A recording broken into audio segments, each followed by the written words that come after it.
Good morning, everyone, and I want to thank you for coming.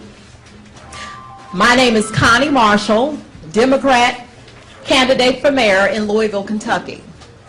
And I'm also a 7-year victim of electromagnetic assaults, gang stalking, mind control, and B2K. I want to tell you a little bit about my personal experiences, and then I want to introduce you to some distinguished guests. My personal experiences with this crime and how I believe I was targeted is my grandchildren were taken illegally 7 years ago, and I was fighting that, and I won't go into detail.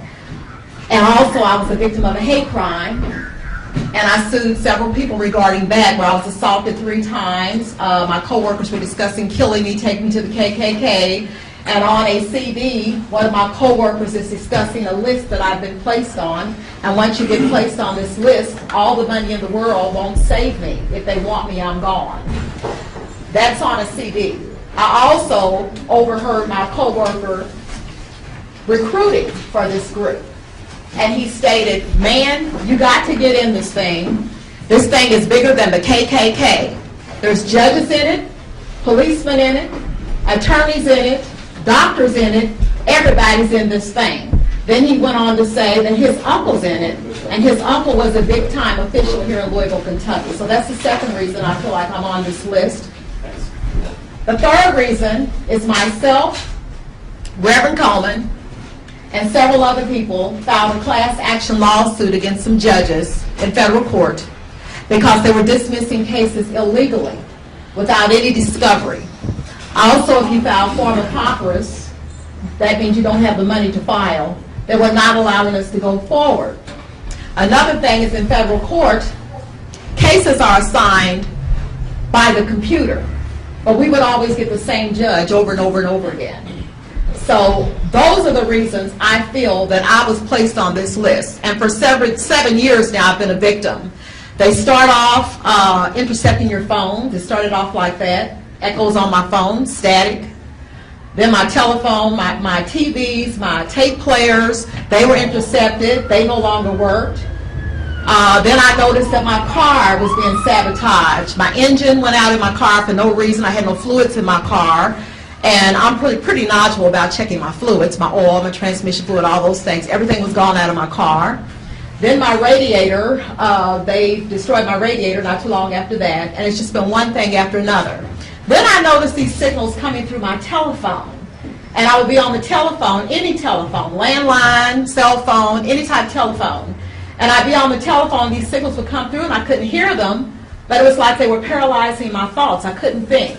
And even if I got off the phone, I was just paralyzed for a moment.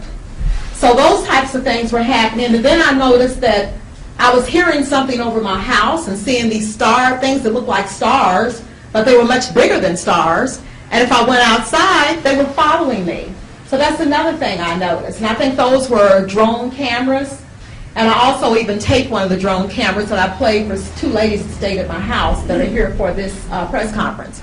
So I could go on and on about telling you about my experiences, but to date, I know I've been assaulted through electromagnetic technology for well over 200 times now.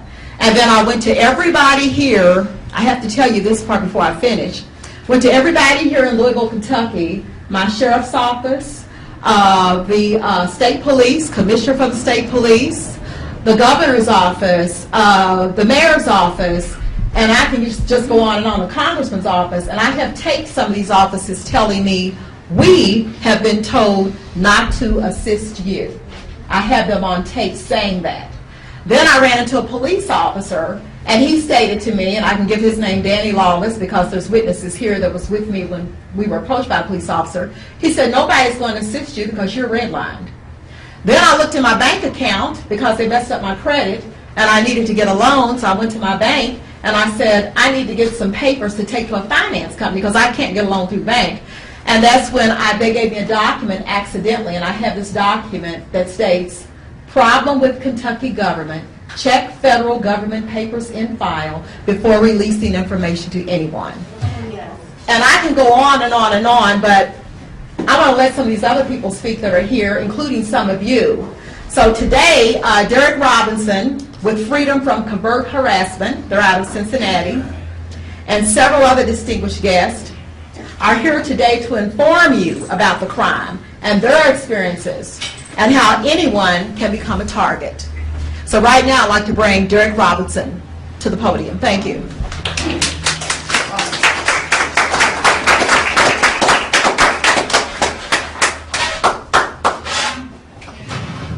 Thank you, Connie, and we all appreciate that you are here and your courage in running for mayor of Louisville, Kentucky, which is a bold step for anyone, and especially somebody that's targeted. So we appreciate her courage in stepping out and speaking out about this issue.